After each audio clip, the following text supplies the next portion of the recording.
Tes 1, 2, 3. Terima kasih kepada pemimpin pujian, pemusik, penyanyi latar, dan penari rebana. Terima kasih untuk Anda semua yang hadir pada hari ini dalam rangka kita menyambut Raja atas segala raja yang telah lahir lebih 2000 tahun yang dulu. Saya bagi pihak keluarga mengucapkan selamat hari Natal dan juga Tahun Baru kepada seluruh jemaat yang ada di BIM Taman Bumbu Bahasa Malaysia. Kiranya Tuhan memberkati dan menyertai kita sampai Maranatha. Mari kita terus membuka firman Tuhan. Sekali lagi di dalam 1 Yohanes 4 ayat ke-18. 1 Yohanes 4 ayat yang ke-18. Saya ingin kita semua membaca ayat ini dengan suara yang besar. Kita baca, saya percaya hampir semua terjemahan kita itu sama. Mungkin ada beberapa saja yang mempunyai terjemahan yang lain seperti bahasa Inggris, terjemahan Kanama Divisi Borneo. Tapi apapun kita baca sahaja. 1 Yohanes 4 ayat ke-18. Saya akan hitung sampai 3. 1, 2, 3. Di dalam kasih tidak ada ketakutan. Kasih yang sempurna melenyapkan ketakutan. Sebab ketakutan mengandung hukuman. Dan barang siapa takut, dia tidak sempurna di dalam kasih. Bapak, Ibu, Saudara-saudari, sekali lagi saya terus berbicara dari tema ini. Kasih-Mu tak terbatas.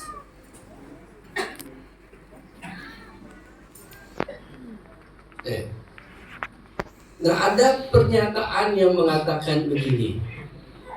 Untuk mendapatkan pasangan yang sungguh-sungguh mengasihi Anda dengan kasih yang sejati ataupun kasih yang tak terbatas adalah saat Anda tidak memiliki apa-apa dalam dirimu.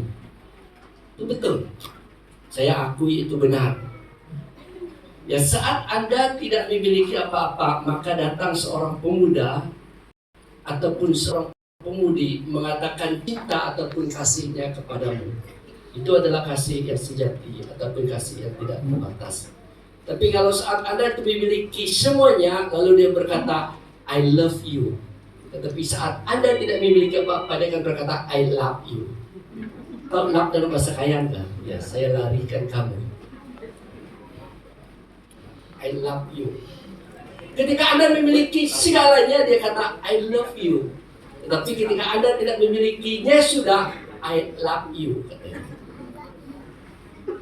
Nah, hal ini terjadi dalam pasangan suami istri yang bernama Le Tan Hao dan Kedi Tran dari negara Vietnam. Jadi Le ini adalah seorang modeling yang sangat terkenal di Vietnam. Tetapi Kedi Tran ini seorang pemuda yang kerdil, yang pendek lagi, tetapi tidak memiliki apa-apa. Namun Le Tan Hao ini jatuh cinta lalu mengawini Kedi Tran.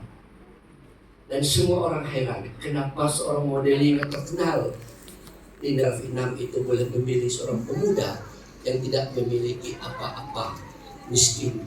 Sepatutnya dia memilih seorang pemuda yang juga modeling, seorang ahli sukan yang terkenal, seorang businessman, anak toke dan sebagainya, anak Perdana Menteri, anak menteri di negara Vietnam. Tetapi dia tidak berlaku dan berbuat sedemikian. Dan itu menunjukkan bahwa Le Tan Hao ini memiliki kasih yang tak terbatas, kasih yang sejati, sehingga dia sanggup kawin dengan seorang pemuda yang tidak memiliki apa-apa dan juga seorang pemuda yang kerdil. Bapak, Ibu, Saudara-saudari, demikian juga Allah. Ketika Allah itu mengutus anaknya Yesus Kristus datang ke dunia ini, bukan waktu kita itu sempurna, bukan waktu kita itu baik, bukan waktu kita itu sehat, kaya, bukan waktu kita itu tidak dalam dosa dan sebagainya. Tetapi saat manusia itu di dalam tidak ada apa-apa, di dalam lumpur dosa, di dalam cengkaman iblis yang mengutuk Allah, yang menyangkal Allah, yang membenci Allah. Dan ketika itulah Allah mengutus Yesus Kristus datang dalam dunia ini, menunjukkan bahwa kasih-Nya itu tidak terbatas. Kita berikan tepukan untuk Yesus Kristus yang datang dengan kasih tidak terbatas, di mana Dia mengasihi kita dalam saat kita tidak memiliki apa-apa. Jadi Bapak Ibu Saudara-saudari, itulah yang kita belajar dari firman Tuhan pada pagi ini. Kasih Allah tidak terbatas. Hal yang kedua dari teks ini kita belajar, semalam kita belajar hal pertama, kasih Allah tidak terbatas itu di mana kasih itu melenyapkan ketakutan. Hal yang kedua yang kita belajar pada hari ini, kasih Allah tidak terbatas. Yang kedua, karena kasih Allah itu sangat sempurna. Itu hal yang kedua dan kita belajar. Itu ada di dalam Yohanes 4 ayat yang ke-18b. Kasih Allah yang tidak terbatas ada kasih Allah yang sempurna di dalam kehidupan kita. Jadi kita akan melihat apa artinya, apa maksudnya kasih Allah itu kasih yang sempurna. Pertama, karena kasih Allah itu kasih yang menyelamatkan. Ini pertama. Mari kita melihat di dalam Matius pasal yang pertama. Injil Matius pasal yang pertama ayat yang ke-21. Injil Matius pasal pertama ayat ke-21. Jadi yang berkata demikian, Ia akan melahirkan anak laki-laki dan engkau akan menamakan dia Yesus, karena dialah yang akan menyelamatkan umatnya dari dosa mereka.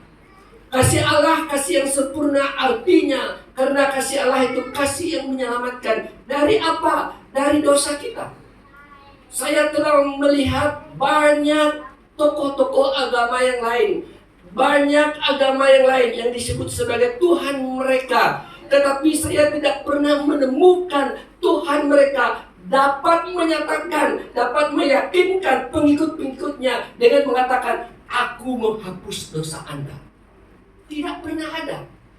Tidak ada satu Tuhan dalam agama lain pun yang berani mengatakan, aku datang kepada manusia karena aku yang menyelamatkan Anda dari dosa kamu. Tidak pernah ada Bapak Ibu Saudara-saudari. Hanya di dalam Alkitab, di dalam Yesus saja kita menemukan dikatakan bahwa Yesus datang dalam dunia ini menyelamatkan dosa manusia. Kenapa? Karena Yesus itu adalah Tuhan yang tidak berdosa.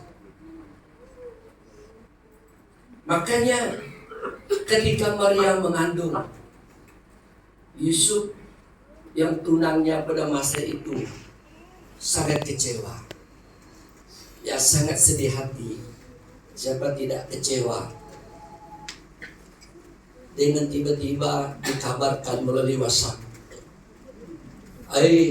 bro, you punya tunang sudah mengandung. Wah, bayangkan melalui WhatsApp. Ketika itu di WhatsApp Yusuf, bro, ayah, you punya tunang Maria sudah mengandung. Bayangkan Anda di posisi Yusuf pada waktu itu. Saya percaya kalau ketika itu Anda membaca WhatsApp itu sedang trending, jalan Pan Borneo sekarang baru selesai 120%, pasti kita tidak akan ada lagi. Pasti Anda akan pecut sampai habis. Kalau Anda akan pergi, siapa orangnya? Siapa berani-berani? Siapa dia? Setinggi kuliah ke dia? Bagaimana?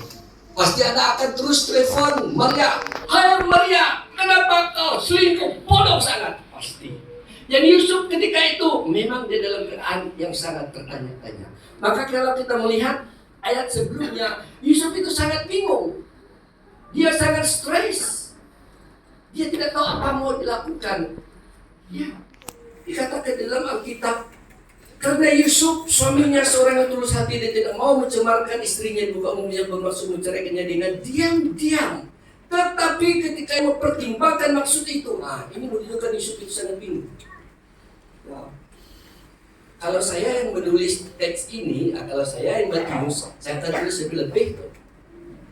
Saya akan tulis lebih itu. Yusuf stres, Yusuf menangis, Yusuf sedang berteriak, Yusuf tidak mau mandi selama beberapa hari. Pasti saya menulis begitu. Tapi Matius ya bagus sedikit.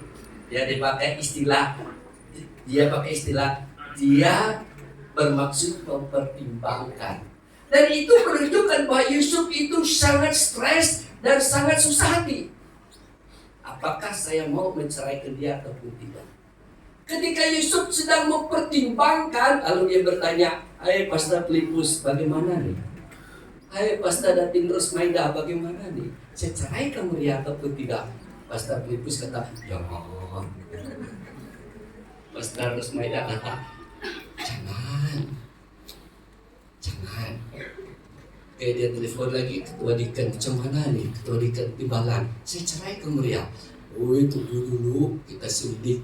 Itu kan mempertimbangkan. Dalam keadaan Yusuf mempertimbangkan ini, maka malaikat datang kepada Yusuf dan berkata dalam ayat ke-21, "Yusuf anak Daud, jangan engkau menceraikan, sebab anak yang di dalam kandungannya itu adalah dari Roh Kudus. Karena anak itulah yang akan menyelamatkan umatnya, yaitu manusia, dari dosa." Dan itu ketika Yesus sudah lahir, maka itu juga dibuktikan oleh Yohanes Pembaptis. Mari kita melihat di dalam Injil Yohanes pasal 1 ayat ke-29. Yohanes pasal 1 ayat ke-29 berkata demikian. Pada keesokan harinya Yohanes melihat Yesus datang kepadanya. Dan ia berkata, "Lihatlah anak domba Allah yang menghapus dosa dunia." Setelah Yesus lahir dalam dunia ini, dan Yesus itu datang kepada Yohanes, dan Yohanes berkata kepada murid-muridnya, "Hai murid-muridku, aku bukan penghapus dosa dunia." Karena waktu itu semua orang mempercayai Yohanes itu adalah Mesias. Semua orang mengatakan bahwa Yohanes Pembaptis itu adalah Mesias yang dinanti-nantikan oleh umat Israel. Tetapi ketika Yohanes melihat Yesus, dia berkata kepada murid-muridnya dan banyak orang, "Lihatlah, itulah dia, anak manusia, itulah dia Yesus Kristus, itulah dia anak Allah yang datang menghapus dosa dunia." Bukan saya. Bukan saya. Dan itulah kasih Allah yang tidak terbatas. Dan kasih itu sangat sempurna, di mana kasih itu menghapus dosa dunia. Bapak Ibu saudara-saudari, akibat dosa dalam hidup manusia, dalam Roma pasal 3 ayat yang ke-23, kita membaca Roma pasal 3 ayat ke-23, itu akibatnya. Roma pasal 3 ayat ke-23, akibat dosa itu, apa yang terjadi dalam hidup manusia? Karena semua orang telah berbuat dosa dan telah kehilangan kemuliaan Allah. Bapak Ibu saudara-saudari, dosa itulah yang memisahkan kita dari Allah. Dosa itulah yang membuat kita ini membenci Allah, dan Allah tidak mau melihat manusia karena dosa. Dan karena dosa itulah manusia dihukum oleh Allah, bukan karena Allah membenci kita, tetapi karena dosa yang ada di dalam diri kita, maka manusia itu harus dihukum oleh Allah. Dan kalau ingin terus melihat dalam Roma 5 ayat 12, Roma 6 ayat 23, dan itu menunjukkan bahwa akibat dosa dalam diri manusia. Dan dosa itulah membuat manusia itu harus berjalan di dalam hukuman yang telah ditetapkan oleh Allah untuk iblis sebenarnya. Tetapi dosa masuk dalam manusia, maka manusia itu harus dihukum oleh Allah.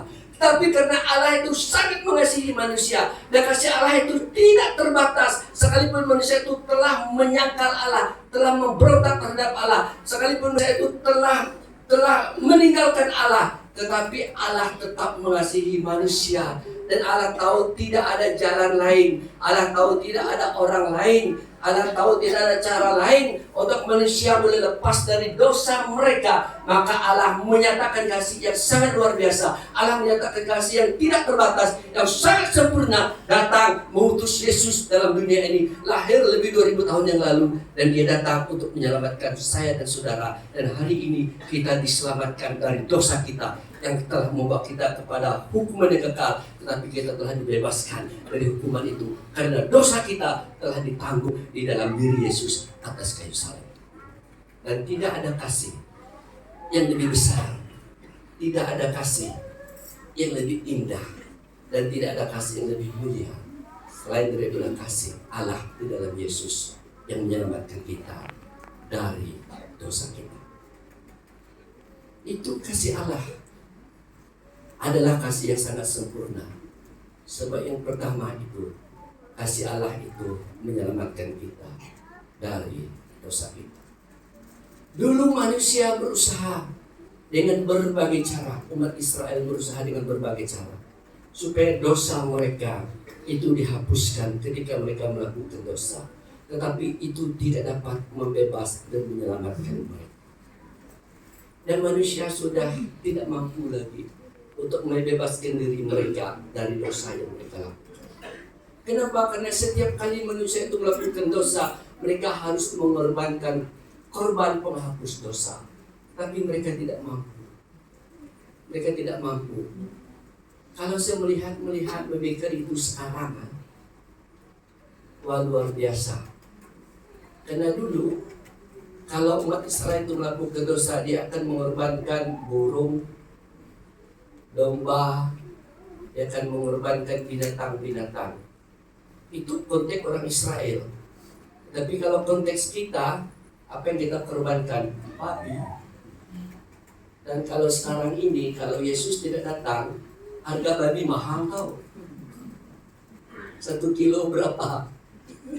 Di Miri 1 kilo berapa? Kalau yang hidup berapa? Ada sampai 30 ringgit? Lebih ha? Jadi kalau kamu begini, kalau saya melakukan dosa, ini ketua pelayanan saya melakukan dosa, lalu saya datang dengan Pastor Filipus. Pastor, saya telah berdosa. Apa dosamu? Tadi saya melanggar seseorang dan orang itu telah masuk hospital. Bukan saja begitu, malah saya marah lagi orang itu.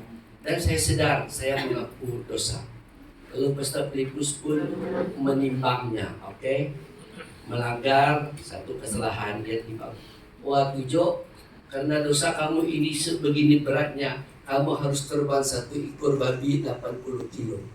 Di mana saya pergi mendapat duit? Kalau 80 kilo itu bagi 30 ringgit berapa? Berapa? 80 kilo didarab 30 ringgit 2.000 per ratusan. Di mana saya mendapat? Nah kalau saya pergi cari, pergi dengan ketua diken, timbalan ketua diken, ada babi kebuka. Jadi baru kemarin saya dengan ketua diken bergaduh. Nah ada, tetapi 35 kilo 35 ringgit 1 kilo. Nah kalau hal itu tidak terjadi, sampai sekarang ini manusia itu tidak boleh bebas dari dosa yang dilakukan. Karena itulah caranya dulu sebelum Yesus datang dalam dunia ini, cara manusia itu lepas dari dosa. Tetapi Yesus itu datang dengan kasih yang tidak terbatas, maka Yesus menanggung itu di dalam dirinya. Cukup sekarang ini kita datang kepada Tuhan, mengaku dosa kita, karena dosa kita itu telah dihapuskan oleh karena kasih Allah yang tidak pernah terbatas. Di dalam Yesus Kristus, pengorbanan itu telah sempurna dilakukan. Hal yang kedua, kita lihat kasih Allah, kasih yang sangat sempurna. Yang kedua, karena kasih Allah adalah kasih yang mempersatukan. Kita kembali kepada Matius. Matius pasal yang pertama lagi, ayat yang ke-23. Sesungguhnya anak lara itu akan mengandung dan melahirkan seorang anak laki-laki. Dan mereka akan menamakan dia Immanuel, yang berarti Allah menyertai kita. Kasih Allah tidak terbatas. Bagaimana kasih Allah itu tidak terbatas? Di mana kasihnya itu sangat sempurna. Buktinya kasih Allah itu sangat sempurna dalam diri kita. Dia mempersatukan kita. Dia mempersatukan kita. Di dalam Matius 21-23 ini berkata, dia akan melahirkan seorang anak laki-laki dan mereka akan menamakan dia Immanuel, yang berarti Allah menyertai kita. Sebelum Yesus lahir dalam dunia ini, Allah dengan manusia itu tidak bersatu. Tidak bersatu, Bapak Ibu Saudara-saudari. Allah itu sangat jauh. Dan manusia itu tidak boleh menyebut nama Allah. Maka waktu itu ketika orang Yahudi ingin menyebut nama Allah, mereka tidak boleh menyebut nama dia Allah secara lengkap, lalu diberi satu huruf Y, W, H. Itu saja. Tidak boleh disebut dengan nama Allah Yahweh, Elohim, dan sebagainya. Tidak boleh. Karena Allah itu tidak dapat bersatu dengan manusia. Dan kalau manusia ingin berjumpa dengan Allah melalui doa mereka, mereka harus datang kepada imam besar, mereka harus datang kepada imam agung, dan imam itulah yang membawa doa mereka kepada Allah. Apakah doa mereka itu dijawab ataupun tidak, itu tergantung dengan doa yang disampaikan oleh imam agung ataupun imam besar itu kepada Allah. Nah, manusia sama sekali tidak boleh bersatu dengan Allah. Karena apa? Karena dosa itulah yang memutuskan manusia dengan Allah, sehingga tidak ada kesatuan. Tidak ada kesatuan. Tetapi setelah Yesus lahir dalam dunia ini, dia datang dalam dunia ini, maka dikatakan oleh Matius bahwa dia adalah Immanuel, artinya Yesus lahir dalam dunia ini, dia datang dalam dunia ini, maka dia mempersatukan manusia dengan Allah kembali. Mari kita melihat di dalam Yohanes 17. Yohanes 17 ayat yang ke-21 sampai 22. Yohanes 17 21 sampai 22. Ini merupakan doa Yesus sebelum dia disalibkan, sebelum dia ditangkap.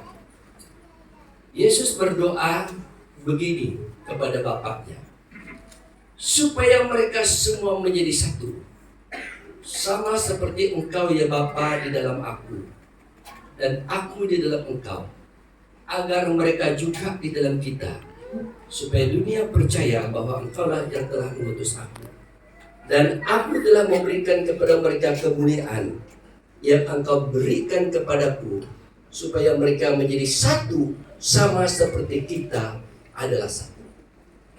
Sebelum Yesus ditangkap dan disalibkan, dia pergi ke taman Getsemani, lalu dia berdoa kepada Bapaknya. Bapa, ada satu permintaan saya untukmu, supaya manusia yang telah terpisah hubungan mereka dengan kita dipersatukan kembali. Mereka dipersatukan kembali dengan kita. Seperti mana aku dengan engkau adalah satu, demikian juga mereka dengan kita, artinya di mana demikian juga manusia dengan aku dan engkau ya Bapa adalah satu. Caranya Yesus mempersatukan manusia dengan Allah itu kembali ketika dia mati di atas kayu salib. Maka terjadilah perdamaian antara manusia dengan Allah. Bagaimana perdamaian itu boleh terjadi? Itu adalah atas kasih Allah, kasih Yesus yang sangat sempurna, yang tidak terbatas. Sekalipun dia tahu salib yang akan dia hadapi beberapa hari yang akan datang itu sangat menderita, sangat menyiksa dirinya, sehingga dia berdoa di taman Getsemani, Tuhan, ya Bapa, kalau boleh biarlah cawan penderitaan ini lalu daripadaku. Tetapi Yesus tahu kalau dia tidak disalib, maka kesatuan antara manusia dengan Allah itu tidak akan terjadi. Sekalipun dia menderita, sekalipun dia tahu dia disiksa, dia dipukul, dia dipaku, dia direjam dan diludah dan sebagainya dalam perjalanan menuju ke salib untuk mempersatukan manusia dengan Allah, tapi Yesus tetap melakukannya karena itulah kasih Allah yang sangat sempurna. Itulah kasih Yesus yang sangat sempurna. Dia tahu dia sangat menderita, dia tahu dia sangat tersiksa. Tetapi karena kasih Allah, kasih Yesus yang sangat sempurna di dalam dirinya, maka Yesus tetap juga berjalan menuju ke salib, dan adalah perdamaian di dalam kematian Yesus Kristus. Lewat perdamaian itu, maka manusia dengan Allah itu dipersatukan. Maka itulah dikatakan bahwa melalui kelahiran Yesus, Immanuel, Allah berserta kita. Kita dengan Allah dipersatukan kembali. Dan itu tidak akan terjadi Bapak Ibu Saudara-saudari kalau bukan itu kasih yang sangat sempurna. Itu tidak akan terjadi Bapak Ibu Saudara-saudari kalau tidak ada kasih yang sejati. Tapi itu hanya terjadi melalui kasih Allah yang tidak terbatas di dalam hidup manusia. Karena penderitaan Yesus di kayu salib, penderitaan yang sangat luar biasa, yang tidak pernah dialami oleh setiap manusia sebelum Yesus, sesudah Yesus. Dan Yesuslah manusia yang paling menderita dibunuh. Itu adalah karena supaya manusia dipersatukan dan diperdamaikan dengan Dia. Melalui kelahiran Yesus dan kematian Yesus, maka terjadilah kesatuan dan manusia diperdamaikan dengan Allah. Dan setelah Yesus memperdamaikan manusia dengan Allah, maka tabir di bait Allah itu telah terbelah. Dan itu menunjukkan bahwa tidak ada jurang lagi pemisah antara Allah dengan manusia. Dan sekarang ini setiap kita boleh berseru dengan menyebut, Ya Allah, Ya Bapa, Ya Allah, Ya Aba, Engkaulah Allah, Engkaulah Tuhanku. Tanpa memilih siapa-siapa, setiap orang yang berseru kepada Yesus, memanggil nama Allah, siapapun dia, maka Allah mendengar dan menjawab seruannya. Karena kesatuan kita dengan Allah itu sudah dipersatukan melalui kelahiran dan kematian Yesus. Itu terjadi hanya karena kasih Allah yang tidak pernah terbatas dalam hidup. Kalau Yesus tidak datang dan Yesus tidak lahir, Bapak Ibu Saudara-saudari, sampai hari ini kita tidak boleh menyebut nama Allah. Sampai saat ini kita tidak boleh memanggil nama kita dalam keperluan kita, dalam kesakitan kita, dalam kesusahan kita. Tapi karena Dia sudah lahir, maka dimanapun kita berada, siapapun kita, waktunya bila lalu kita datang kepada Tuhan. Walaupun kita tidak pandai berkata-kata, walaupun kita tidak pandai bermadah dalam doa kita, Yesus tidak pernah mau melihat amarah kita. Yesus tidak pernah mau melihat yang kata-kata penjaga kita di dalam doa. Yang penting Yesus itu melihat hati kita. Ya walaupun kita berkata, ya begini begitu. Beberapa hari yang lepas, ada orang yang kami panggil untuk pergi ke rumah, untuk repair ke rumah. Tapi ini saudara kita Cina. Ya. Pertama kami panggil untuk datang pasang itu kue. Dia kata begini, bro, kata dia, nanti 2:30 saya datang. Saya pergi buat 2 rumah dulu, kata dia. Setelah saya buat 2 rumah dulu, baru saya datang. Lalu kami pikir kalau dia buat 2 rumah, mau 2 tahun itu baru 1 rumah selesai. Tapi dia buat itu dalam jam 2, paham gak? Tapi kita mengerti yang dia maksud itu. Dia pergi pasang 2 kue ke rumah 2 orang dulu. Setelah dia pasang itu baru dia datang ke rumah kami. Pas itu kami, ada satu lagi kami panggil untuk datang pasang astro. Dia cakap begini, lu ada rumah kah? Kata dia. Saya kata, tidak, saya sewa rumah saja. Yang dia maksud kata, kamu ada di rumah tak? Itu yang dia maksud. Kata dia, ada rumah tak? Saya datang nanti jam 4. Oh itu rumah gereja yang sewa, saya cakap lagi. Lalu ada saya kata, yang dia maksudkan itu, kamu ada di rumah tak? Oh ada, saya kata. Jadi walaupun bahasa kita begitu berdoa kepada Allah, Allah memahami, Allah tidak pernah meminta doa kata-kata kita itu sangat lurus, sangat mulus, tapi yang penting adalah hati kita. Walaupun kata kita itu terbalik. Di dalam kita berdoa, tetapi Allah mendengar doa kita dan Allah itu telah bersatu dengan kita. Maka apapun keperluan kita yang kita doakan, kita datang kepada Tuhan. Makanya Alkitab berkata, kalau kamu ingin berdoa, masuklah di dalam rumahmu, di dalam kamarmu, tutuplah pintu dan berdoa. Maka dengan itu bagi kita semua, jangan takut berdoa, sekalipun kata-kata Anda itu tidak lancar. Ya, jangan takut berdoa. Walaupun Anda itu tidak pandai menggunakan bahasa-bahasa yang tinggi, walaupun Anda itu tidak pandai berdoa, ya, saya pernah disuruh berdoa dalam bahasa Inggris. Adalah pastor, kamu berdoa. Semua orang di sana itu tidak begitu fasih dalam bahasa Malaysia. Kamu doa dalam bahasa Inggris lah. Ya, oke lah, saya hantam saja. Walaupun kadang-kadang ada bahasa kaya dalam dia. Mungkin itu bahasa Inggris modern. Ya, saya hantam saja. Jadi saya pegang itu meja, ada gegar-gegar sedikit meja makan itu. Tapi Allah tidak melihat itu, yang penting itu adalah hati kita berdoa. Jadi itu terjadi ketika Yesus telah lahir dan dia telah mempersatukan manusia dengan Allah. Dia telah memperdamaikan kita. Yang kedua itu bukan saja mempersatukan manusia dengan Allah, tetapi mempersatukan manusia dengan manusia. Jadi kita lihat, kita baca dulu dalam 2 Korintus. Ini 2 Korintus dulu. 2 Korintus pasal yang ke-5 ayat 18 sampai ayat yang ke-20. Ayat ke-18.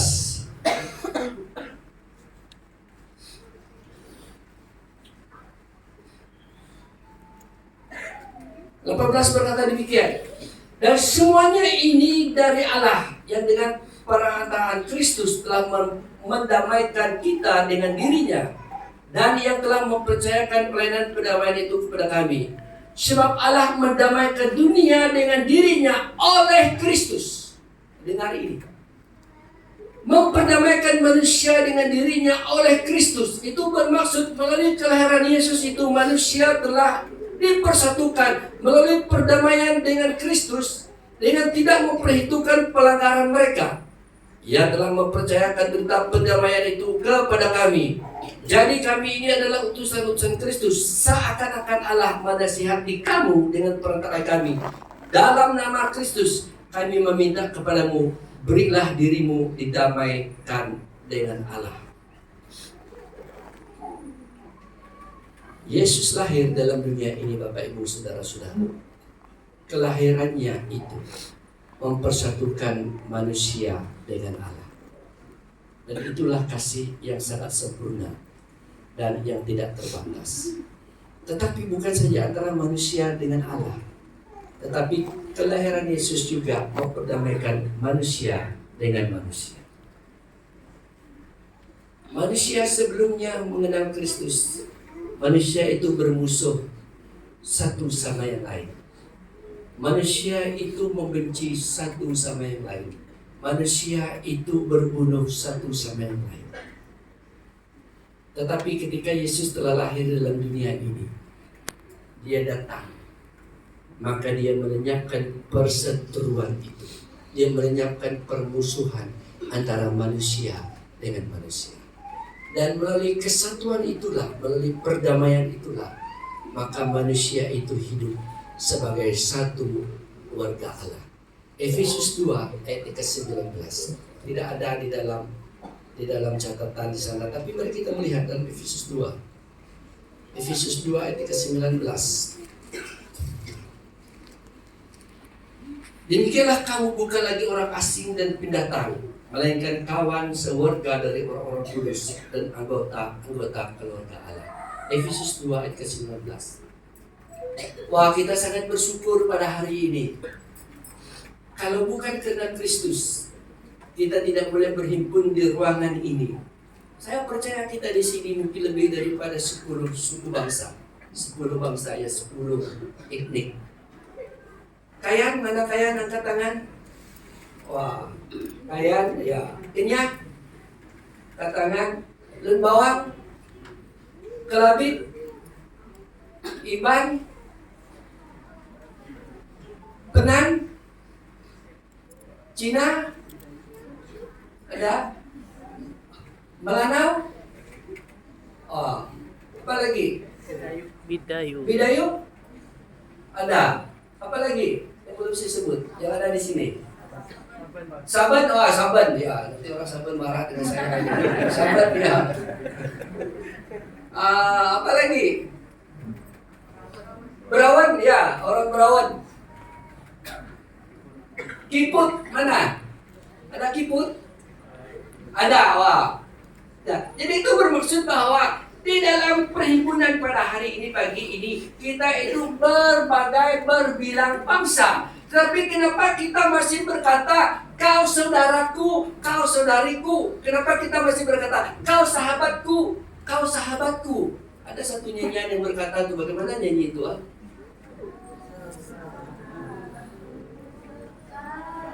Saudaraku, tiada yang dapat memisahkan kita.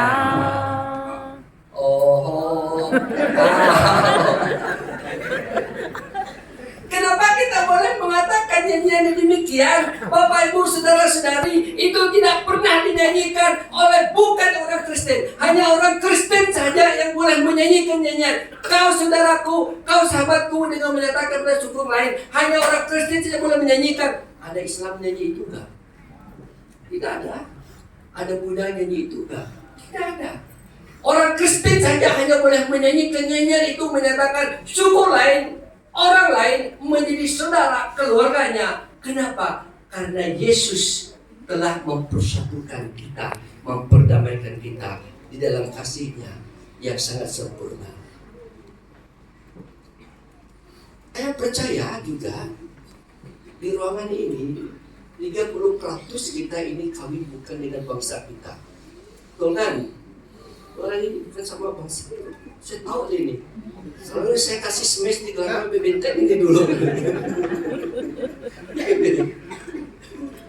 Ayang, ini Iban. Nah,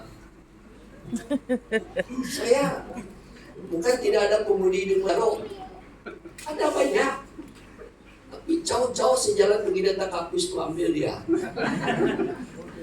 Itu dulu. Cikgu Nelson sama kampung enggak? Sama kampung kurang iman dah.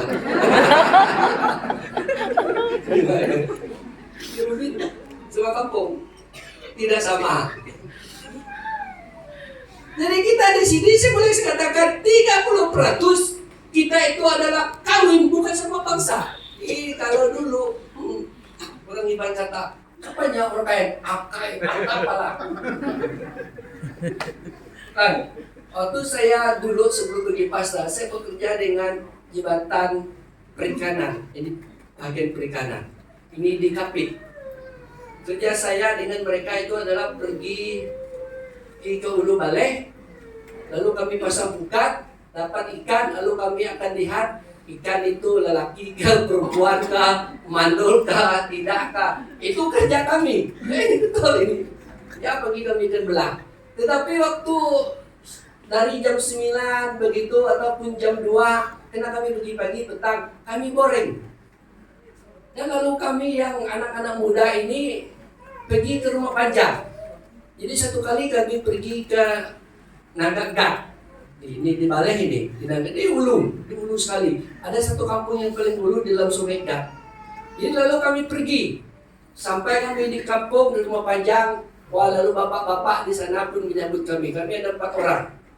Ada bos kami itu, yang mereka tidur saja. Itu biasa bos lah. Lalu siang-siang hari itu kami yang kuli-kuli ini, ya kami nakal-nakal sedikit pergi jalan-jalan. Lalu kami duduk, mereka tanya, hari ini Nuan, hari ini Dek, oh kami itu ada jembatan perikanan, pertanian. Oh, kenapa pengawal kita itu? Oh, ada juga pasipan masa itulah. Sekarang ini sudah hilang sedikit. Pas itu lalu, siapa Dek? Nuan? Lalu saya cakap, aku untuk kayan.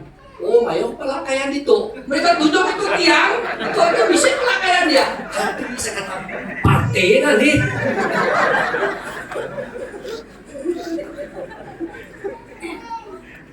Bayangkan, ini tahun 1987. Mereka tunjuk itu tiang, ini rumah panjang.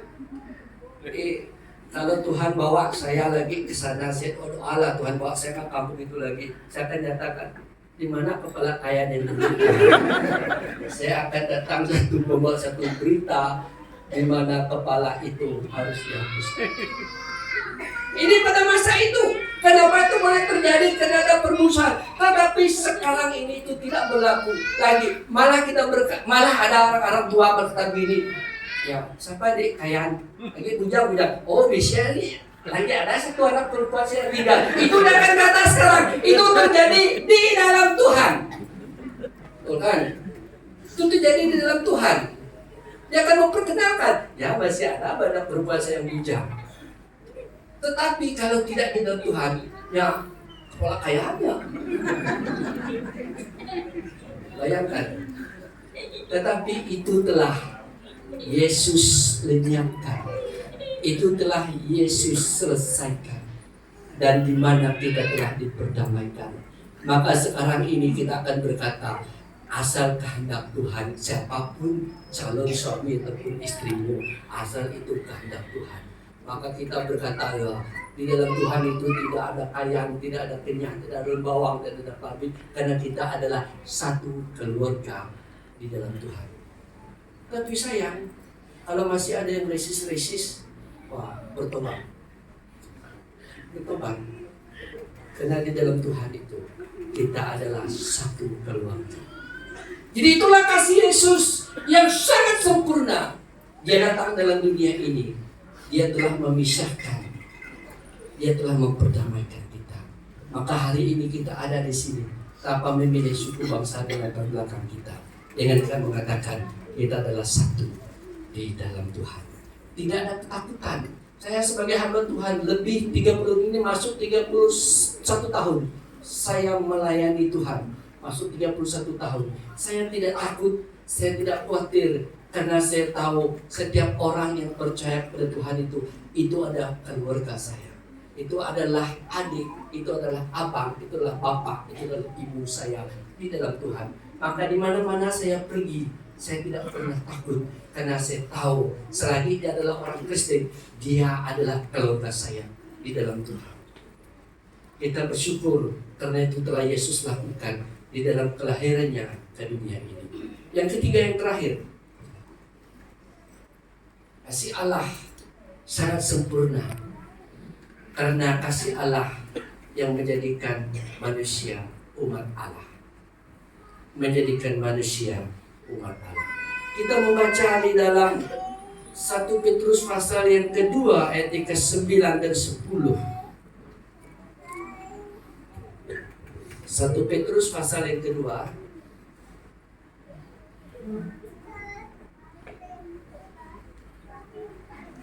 ayat yang ke-9 dan 10 yang berkata demikian,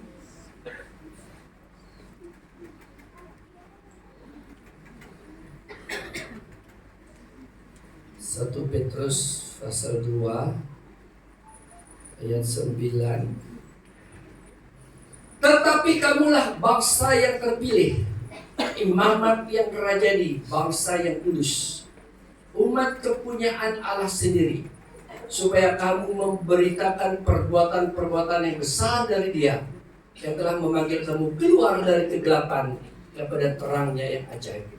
Bapak, Ibu, saudara-saudari, surat ini ditulis oleh Petrus kepada orang-orang yang bukan umat Israel, kepada orang-orang yang ada di perantauan. Perantauan itu istilahnya yang keluar, yang tidak ada hidup di Yerusalem, yang ada di Roma, di Efesus, di Tesalonika, di Filipi, dan di sekitar Asia Kecil.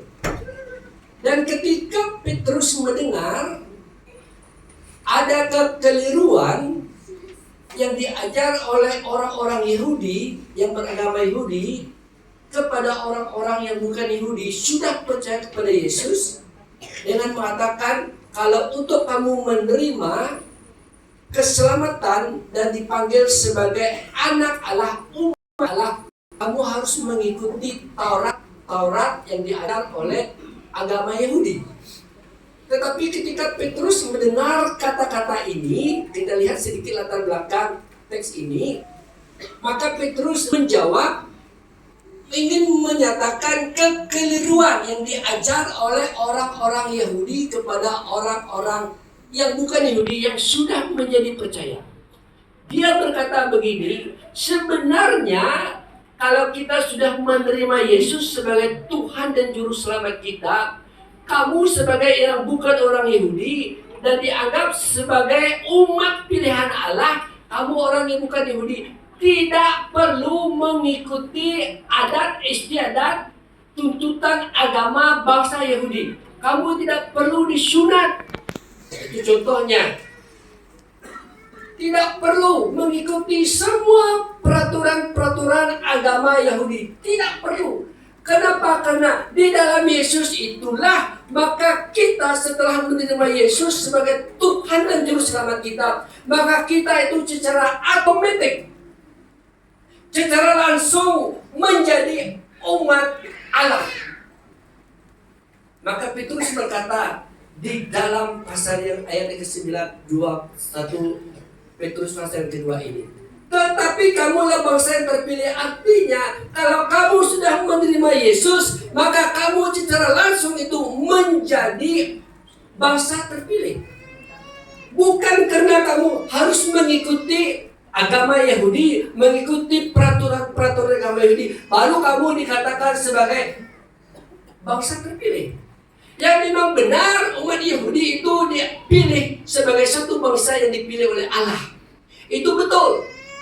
Itu memang betul, Yahudi itu adalah bangsa pilihan Allah. Tetapi sebagai orang yang bukan Yahudi, untuk kita menjadi bangsa pilihan Allah, tidak perlu kita mengikuti melalui peraturan agama Yahudi. Karena di dalam Yesus itu telah kita sudah dipilih menjadi bangsa, menjadi umat. Dan itulah kasih Allah yang sangat sempurna. Tidak perlu menuntut kita untuk mengikuti peraturan agama Yahudi. Hanya ketika kita menerima dan mengaku Yesus sebagai Tuhan dan Juru Selamat kita, maka kita itu menjadi bangsa yang terpilih. Maka kita itu menjadi imamat rajani, bangsa yang kudus, umat kepunyaan Allah sendiri. Maka artinya melalui kasih Yesus, tidak ada istilah suku atau bangsa dalam dunia yang dapat mengisytiharkan mereka pilihan Allah. Tidak ada. Sekalipun sekali lagi Israel itu adalah bangsa atau umat pilihan Allah. Tetapi ketika Yesus telah lahir dalam dunia ini, maka setiap orang yang sudah mengaku Yesus sebagai Tuhan dan Juru Selamatnya, maka dia adalah secara otomatis menjadi umat Allah. Menjadi umat Allah. Tidak perlu kita mengikuti peraturan dan mengikuti ajaran agama ini. Tetapi kita telah dijadikan umat Allah hanya melalui Yesus telah lahir dan kita menerima Dia sebagai Tuhan dan Juru Selamat. Dan itu kasih Allah yang tidak terbatas dan sangat sempurna.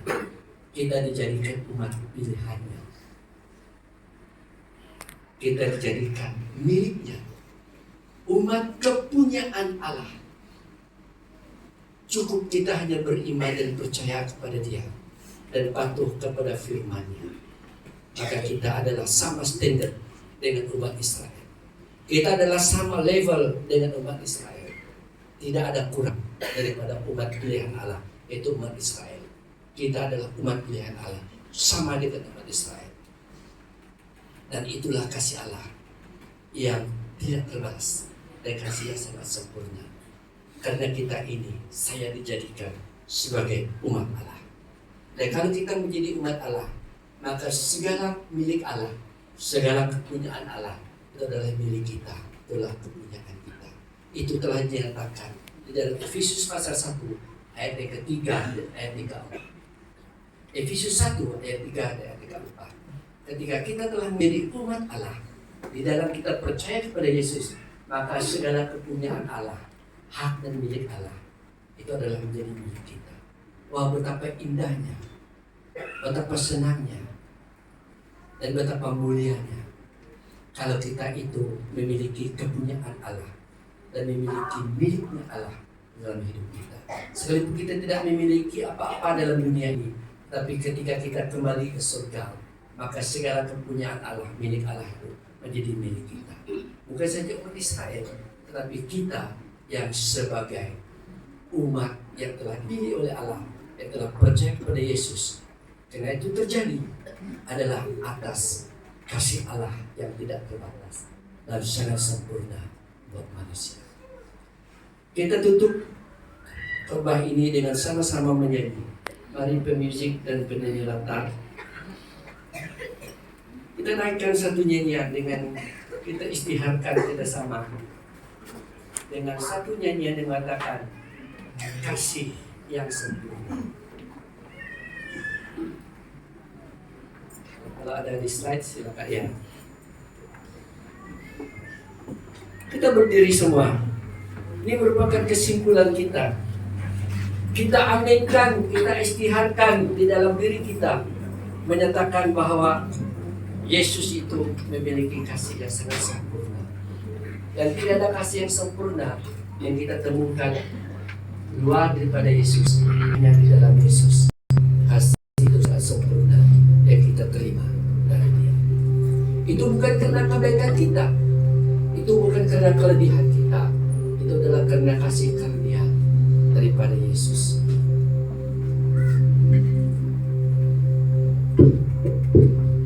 Silakan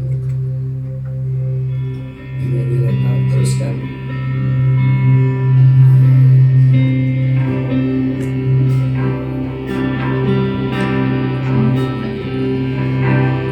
Kasih yang sempurna. Yang sempurna telah ku terima darimu.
kita.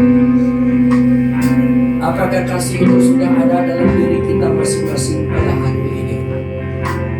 Bapak Ibu saudara-saudari, mari kita katakan, Tuhan, saya ingin memiliki kasih itu dalam diri saya.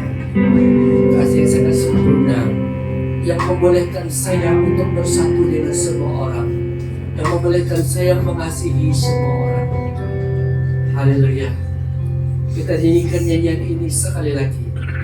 Dan kalau Anda ingin berkata, Tuhan, saya ingin memiliki kasih itu penuh dalam diri saya, mari kita menyanyikan nyanyian ini. Anda letakkan tangan Anda di dada Anda, dan saya percaya kasih itu akan mengalir dalam hidup Anda. Kita nyanyikan nyanyian ini sekali lagi. Kasih yang sempurna telah ku terima darimu, bukan karena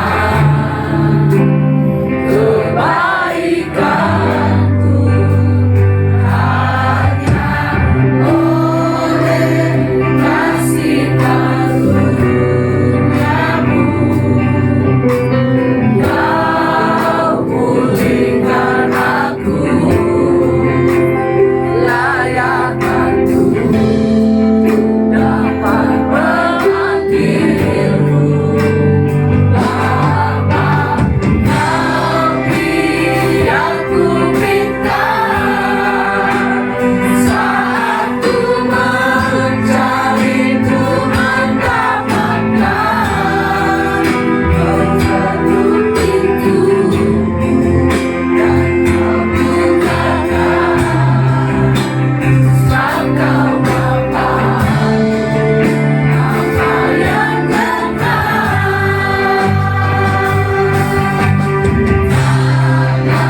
Kau biarkan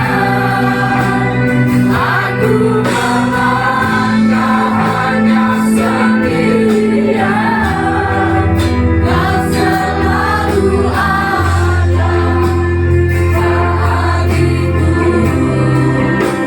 Engkau Bapa, Bapa yang kekal. Mari kita berdoa. Oh haleluya Bapa, kami sungguh bersyukur Tuhan karena Engkau memiliki kasih yang sangat sempurna di dalam hidup kami.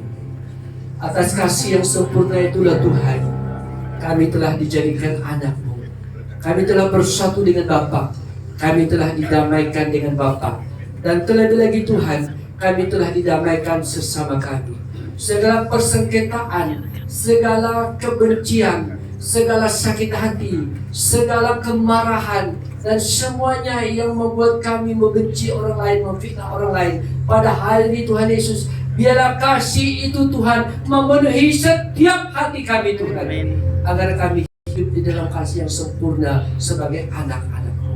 Tuhan limpahkan dan berkatilah anak-anak-Mu yang menerima kasih, yang mau menerima kasih itu hari ini. Penuhi mereka Tuhan, agar hidup mereka hari demi hari semakin disempurnakan oleh kasih Kristus di dalam diri mereka. Dan kami semua Tuhan, berkati kami. Di dalam nama Yesus kami sudah berdoa. Amin. Amin. Terima kasih.